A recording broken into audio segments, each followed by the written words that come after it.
네, 안녕하세요. 이번에는 13주차 논술 첫 강부터 시작하도록 하겠습니다. 여러분, 교과서의 23쪽이죠.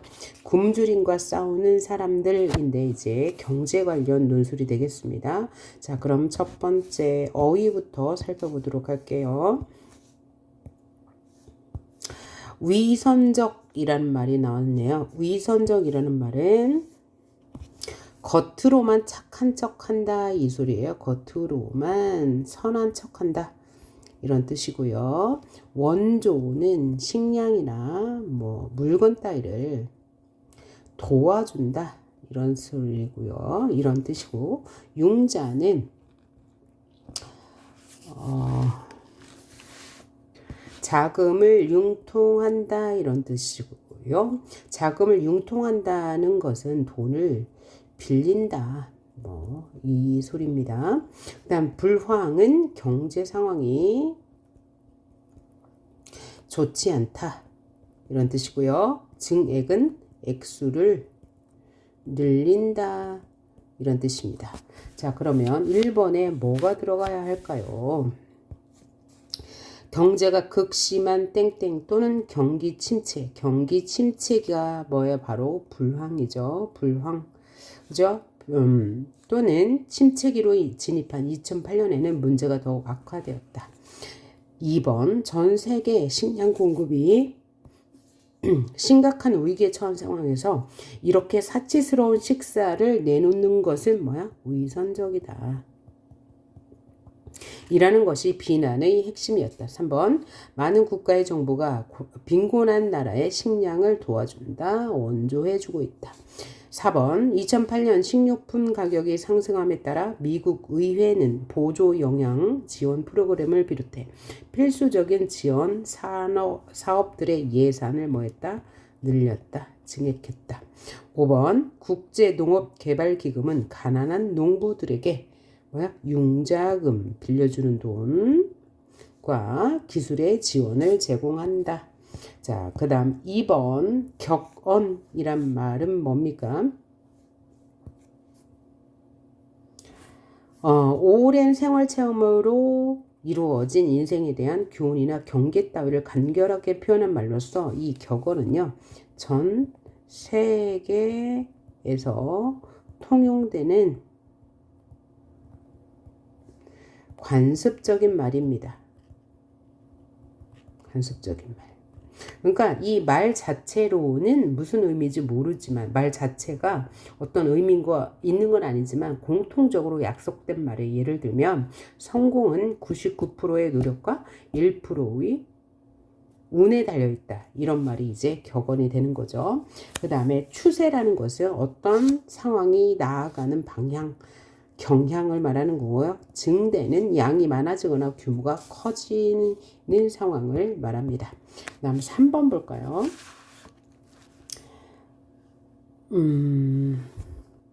보기 안에 어휘를 보고 빈칸에 알맞은 말을 쓰래요.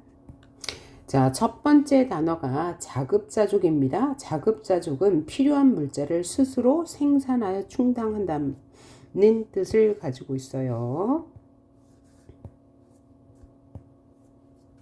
그 다음 특화는 한 나라의 상품 혹은 산업 구조가 다른 나라에 비해 상대적으로 큰 비중을 차지한다는 얘기예요. 한 나라의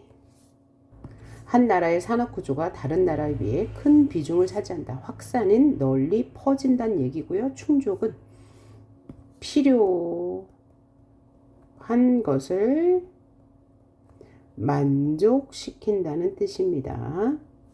그 다음에 선생님 교재가 요게 좀 빠졌는데요. 그냥 말로 할게요. 1번 문제가 대부분의 농작물이 옥수수, 콩, 밀과 같은 한 가지 종류의 곡물을 재배하는 것으로 뭐 돼 있다? 특화되어 있다.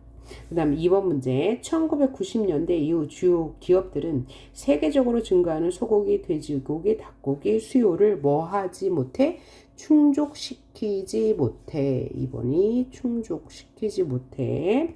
아시아 동유럽 남아메리카에 가죽 밀집 사육 시설을 세웠다. 그 다음 3번 현재 이러한 산업 모델은 전 세계로 보급되고 있다. 퍼지고 있다. 확산되고 있다. 4번 200년 전만 해도 사람들은 대부분 자신들이 먹는 음식물이 어디에서 오는지 궁금해할 필요가 없었어. 왜냐하면 지구 어디에서나 사람들은 뭐야? 자신이 필요한 물건을 스스로 생산하여 사용했기 때문이야. 그러니까 4번에 들어갈 말은 자급자족이 되겠네요. 다음 어휘 연결하는 거 1번 팽창은 뭐냐면 부풀어서 부피가 커진다는 말이고요. 팽창이 부풀어서 부피가 커진다. 2번 밀집되어 있다. 빈틈없이 빽빽하게 모여 있다 라는 뜻이고요. 3번 유발한다는 어떤 것이 다른 일을 일어나게 한다. 그래서 유발한다, 유발된다. 그죠? 산업화를 유발했다. 이럴 때 쓰이는 거죠. 자, 다음 문제 봅시다. 역시 어휘 문제인데요. 학대가 무슨 뜻입니까? 괴롭히거나 가혹하게 대우하는 것을 우린 학대라고 하죠. 괴롭히거나 가혹하게 대우하는 것. 그 다음 2번 발병은 병이 나다라는 얘기고요. 이직, 직장을 옮기다 라는 뜻입니다. 노출, 표면에 드러나다 라는 뜻입니다. 표면에 드러나다. 보수, 어떤 일의 대가로 받는 돈을 우리는 보수라고 하죠. 그럼 1번 문제 봅시다. 자, 실제로 집단적으로 키운 송아지들이 개별적인 우리에서 키운 송아지들보다 뭐가 더 높아요? 발병률이 더 높아. 병이 발생할 확률이 더 높다. 2번 공장 바닥에서 3주만 있어 보면 왜 노동자들의 뭐가 이직률 직장을 옮기는 비율이 100%인지 의문이 사라질 것이다. 3번 그러나 동물 보호가들은 유사한 학대가 다른 공장직 농장에서도 일어나고 있다고 지적한다. 그 다음에 도살 전에 닭을 끌어모아 우리에 넣는 일을 하는 노동자들 역시 건강과 안전의 위험에 노출되어 있다. 표면에 드러나 있다. 위험하고 보수가 임금이 낮은 육가공업체일지라도 이민자들에게는 본국에서 구할 수 있는 일자리보다 뭐가 더 좋아? 보수가 더 좋은 경우가 많기 때문이다 라고 하면 되겠네요. 그 다음 5번 봅시다. 어휘 연결하는 거. 축사는 뭐예요? 가축을 길러 생활에 유용한 물질을 생산하는 일. 산업화는 산업의 형태가 변화되는 것을 말하죠. 그 다음에 묘사, 어떤 대상이나 사물, 현상 따위를 언어로 서술하거나 그림을 그려서 보이는 듯하게 설명하는 것을 우리는 묘사라고 하죠. 다음 7번 논제 봅시다. 농사법의 변화를 요약하여 서술하시오. 농사법의 변화 과정을 논술하는 거예요. 자, 그럼 지문을 봅시다. 농사법의 변화 과정. 첫 번째 문단. 옛날에는 농부들이 간단한 도구와 기술을 썼다. 간단한 도구와 기술. 옛날에는 말이나 소 같은 힘센 동물을 이용해 논밭을 갈았다. 이것을 뭐라고 그래요? 우경이라고 하죠. 간단한 도구를 써서 씨를 뿌리고 농작물을 수확했다. 농작물을 키우는데 필요한 물은 눈과 비에 의존했다. 그러니까 기술이 없었던 거죠. 비료는 동물의 분뇨 같은 천연 거름으로 사용했다.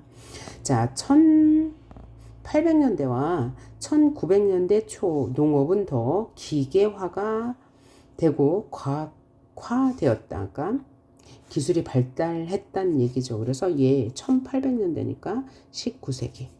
그 다음에 1900년대는 20세기가 되겠네요. 이러한 현상은 특히 부유한 나라에서 두드러진다. 부유한 나라에서 기계 발달이 더 빨랐겠죠. 농부들은 토양을 더 비옥하게 만들기 위해 화학약품을 쓰기 시작했다. 화학약품 시작은 19세기.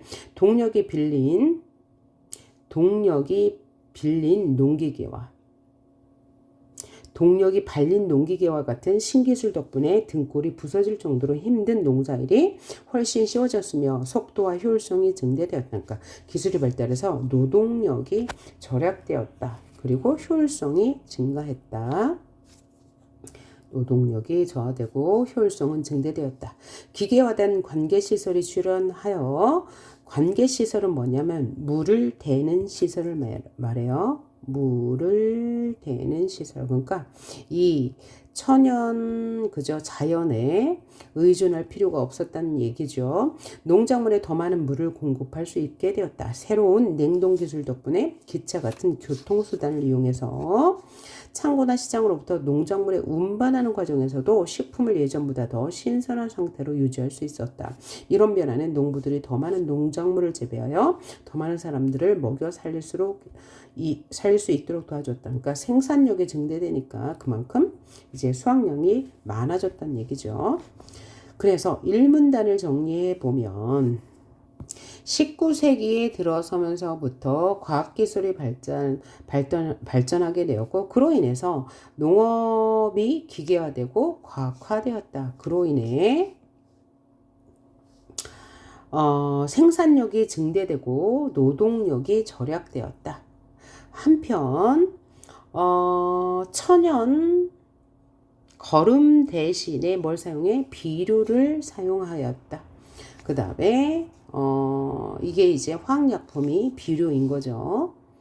그 다음에 관계시설이 출현하여서 자연현상에 의존하지 않고 물을 효율적으로 쓸 수 있게 되었다. 그리고 교통수단이 발달하여 신선한 상태로 소비자에게 더 많은 농작물을 이제 줄 수 있었다. 운반해 줄 수 있었다. 라고 정리하시면 되겠네요. 이 문단 시간이 흐르면서 더 좋은 화학비료가 개발되었다. 또한 화학약품을 사용한 살충제와 제초제도 개발되었다. 살충제는 벌레를 없애는 화학약품, 제초제는 풀을 없애는 화학약품이죠. 덕분에 농작물 생산은 더욱더 증대되었다. 생산력이 증대되었다. 농업 전문가들은 다른 종류의 종자를 교배해 한층 더 강하고 영양소가 많은 종자로 만들어냈다. 이게 뭐야? GMO가 출현했다는 거죠. 자, 농업기계에서 개발한 효과가 개선된 새 사료도 농부들은 가축들을 살찌웠다. 그러니까 사료를 사용하게 되었다. 그 다음에 살충제와 제초제도 개발되었다. 그 다음 3문단 농부들을 또한 규모의 경제가 주는 이점을 이뤘다. 농부들은 농작물과 가축물을 대규모로 키우는 것이 단위당 생산 비용을 줄여. 그래서 생산량은 늘어났어. 생산 비용은 줄고 생산량은 늘어났어. 이게 바로 뭐냐면 규모의 경제예요. 그럼 규모의 경제가 뭐라고요? 자, 농작물과 가축을 대규모로 키우는 것이 규모의 경제란 얘기죠. 자, 이를테면 예를 들어 소 한 마리를 키우는 것보다 50마리를 한꺼번에 키우면 소 한 마리당 드는 비용이 감소되겠죠. 그리하여 농부들은 공산품 제조업들과 유사한 방식으로 일을 시작하게 되었다. 이게 바로 뭐예요? 규모의 경제라는 거죠. 자, 생산 과정을 가능한 한 최대로 통제하는 법을 배우게 된 것이다. 20세기 중반의 대기업에서는 소규모 가족농들이 운영하던 수많은 농장을 사들였어. 누가? 대기업에서. 그래서 이들 대기업은 관대한 지역에 퍼져 있는 농경지에 거대한 기업적 농업을 창조했다. 그러니까 농업도 기업화되었다는 얘기네요. 그래서 농사뿐만 아니라 식품, 가공, 마케팅, 유통으로까지 영역을 확장하는 거대 농기업도 출현했다. 그래서 이제 점차 농업도 이제 대규모로 경작하게 되었다는 얘기네요. 마지막 문단. 이런 변화는 크고 부유한 나라들에서 가장 두드러졌다. 미국의 대기업들은 가난한 나라에서 방대한 사업을 사들여 기업적 농업을 펼쳤다. 이것이 바로 규모 경제라는 거죠. 규모 경제는 뭐야? 단위당, 아니야. 단위당이 아니고, 대규모로 생산하는 방식인 거죠. 자, 그러면 예를 정리하면 농사법의 변화. 자, 첫 번째는 이제 자연 현상을 이용한 농업에서 점차 19세기에 들어서 이제 뭐야? 관계 시설을 확충하고, 그 다음에 화학약품 쓰기 시작하고, 그 다음에 이거죠. 또 살충제와 제초제 쓰기 시작하면서 이제 생산성도 향상되었을 뿐만 아니라 이제 GMO가 출현하면서 더 많은 영양소가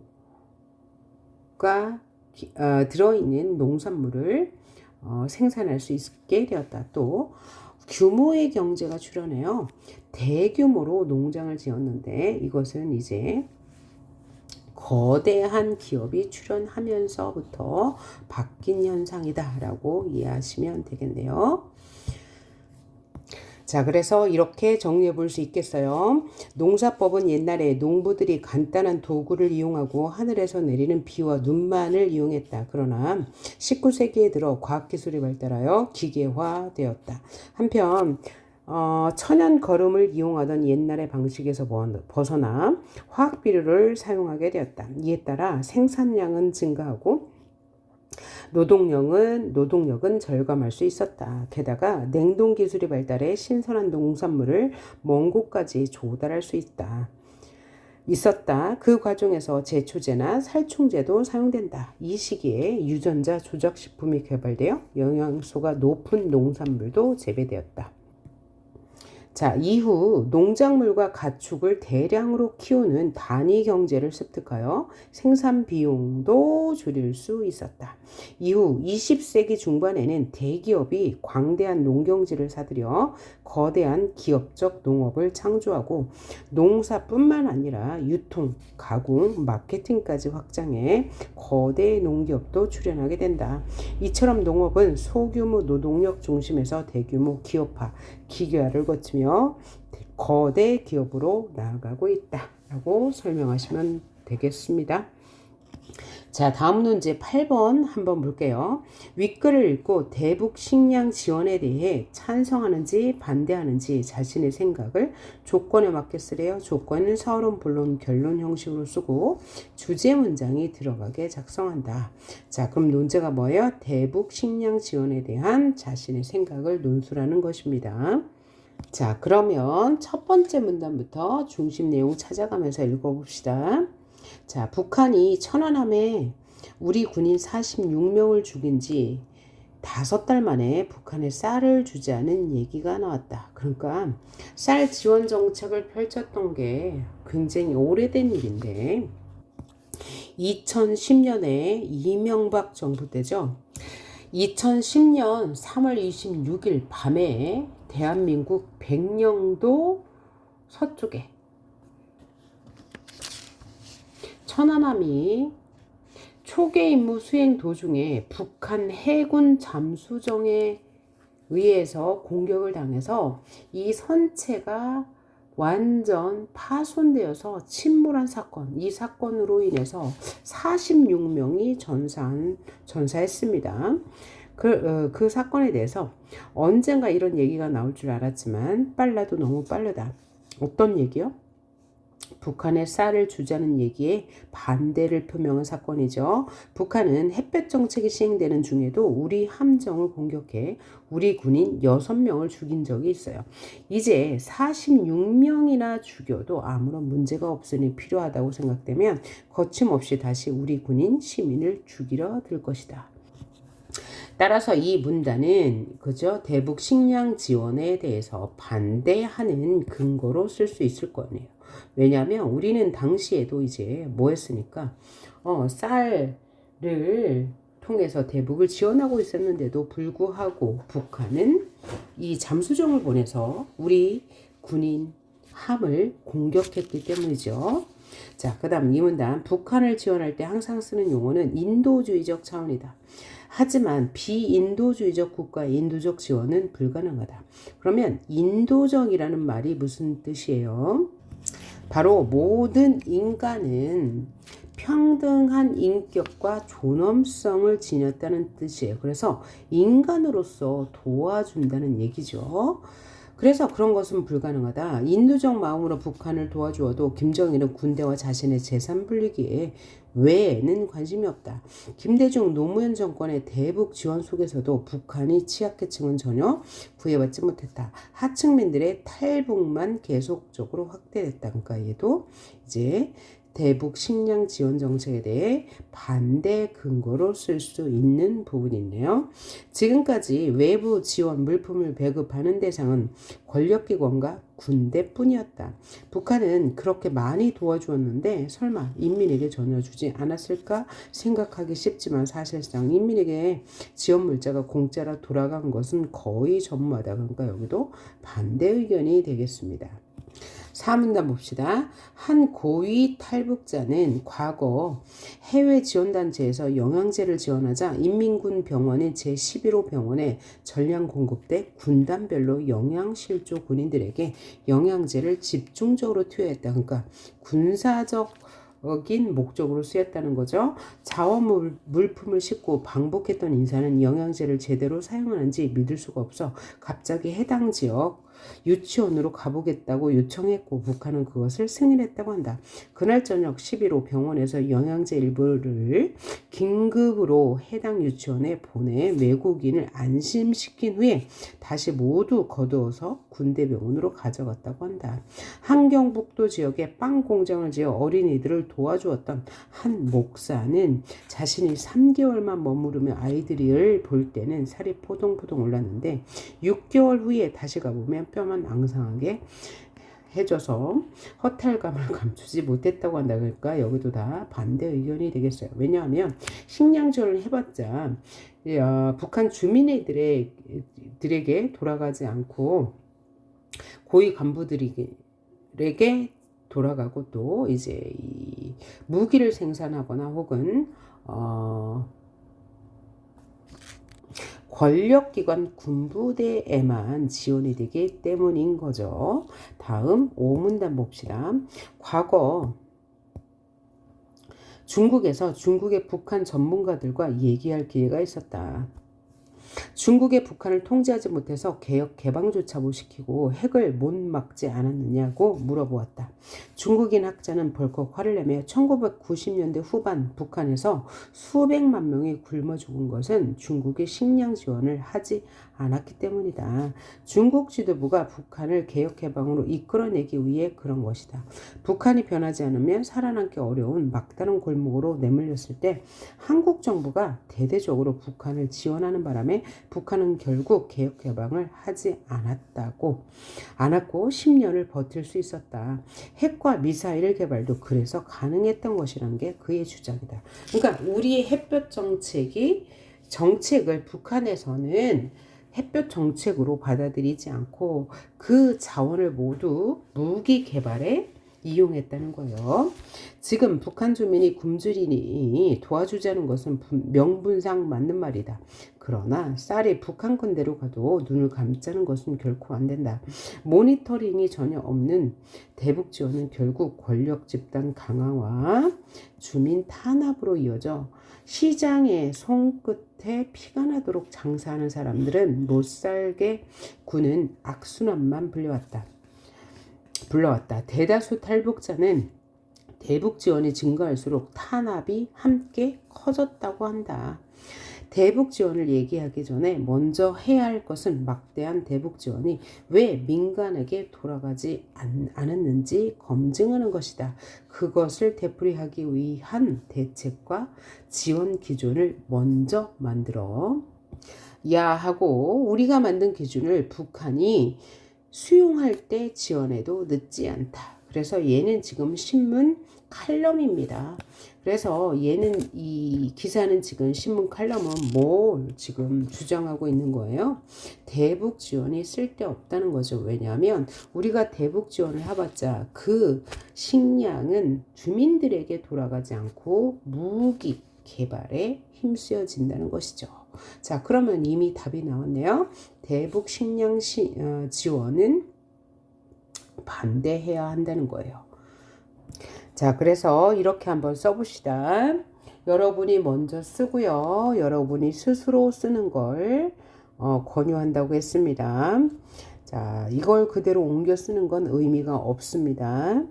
자, 대북 식량 지원은 옳지 않다. 김대중 정권부터 시작한 지원은 노무현 정부까지 이어졌다. 하지만 지원된 식량은 굶주리는 주민에게 전달되지 않고 북한 정부가 무기를 생산하고 체제를 유지하는 데에만 악용되었기 때문이다. 이게 이제 서론인 거죠. 물론 우리 정부는 인도적 차원에서 북한을 지원했다. 하지만 김정일은 그 식량을 군대 유지와 자신의 개인 재산 불리기에 사용하여 취약계층에는 전혀 배분하지 않았다.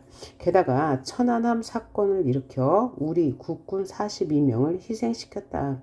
한편 중국 기자의 증언에 따르면 개혁 개방 정책을 유도하기 위해 중국 정부는 식량 지원을 하지 않았는데 한국 정부가 식량을 지원해 개혁 개방을 하지 않고 버텼다고 말한다. 결국 우리의 식량 지원이 북한을 더욱 고립시키고 무기 개발을 도운 셈이다. 한편 북한은 식량 지원을 확인할 때에만 그런 척 배분해 놓고는 감시가 없으면 주었던 식량을 빼앗아 다른 용도로 이용했다. 이는 식량 지원이 오히려 그들의 무기 개발과 군부 세력을 돕는 결과가 된 것이다. 물론 한민족으로서 명분에는 맞는 일이다. 그러나 모니터링이 없는 지원은 불필요한 것이다. 따라서 대북 지원 이전에 인민에게 배분되지 않은 식량에 대해 먼저 검증한 후에 지원을 논의하고 지원 기준 또한 마련해야 한다. 이게 이제 결론이 되겠네요. 자, 지금까지 우리 지금 13주차 논술 첫 번째 강의 했습니다. 그러면 다음 파일에서 두 번째 강의 이어가도록 하겠습니다.